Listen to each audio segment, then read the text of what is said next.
नमस्कार मित्रांनो, तर कसे आहात सगळेजण. तर सध्या कडक उन्हाळ्याचे दिवस चालू आहे, त्याच्यामुळे एखाद्या वेळी तुम्ही जेवला नाही तरी चालेल, पण पाणी पित राहा, कारण स्वतःची काळजी घेणं खरंच खूप गरजेचं आहे. तर लंचमध्ये मला प्रियंकाने दिली होती गवारीची भाजी आणि स्वीटमध्ये होते पेढे. तर आय नो मला तुम्ही नेहमी म्हणता की दादा जास्त गोड खात जाऊ नको, पण काय करू, हे खाल्ल्याशिवाय मला जेवणच पूर्ण झाल्यासारखं वाटत नाही. तर कॅन्टीनमध्ये सुद्धा स्वीटचा स्टॉल लागला होता, पण मी काहीही खाल्लं नाही, स्वतःला कंट्रोल केलं. पण मम्मीसाठी आणि प्रियंकासाठी मात्र ते आवर्जून घेतले. आणि ऑफिसमधून सुद्धा मला स्नॅक्स बॉक्स दिला होता, तुम्ही बघू शकता. घरी गेल्यानंतर प्रियंकाचं स्नॅक्स बॉक्स उघडण्याकडे इतकं लक्ष होतं की मी तिच्यासाठी काय आणलं याच्याकडे तिचं दुर्लक्षच झालं. आणि या मुलीचा काय प्रॉब्लेम आहे माहिती आहे का, तिला मी कुठलीही गोष्ट आणली ना तरी ती सगळ्यात पहिले मला चारते आणि मग खाते.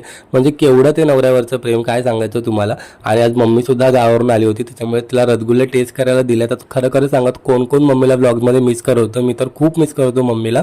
आणि संध्याकाळी जेवताना चारवीला माझी मांडी सोडायची नव्हती, खूप झोप आली होती, पण तिला माझ्या मांडीवरच झोपायचं होतं आणि 2 घास खाताच ती झोपली. आता भेटूया उद्या, बाय बाय.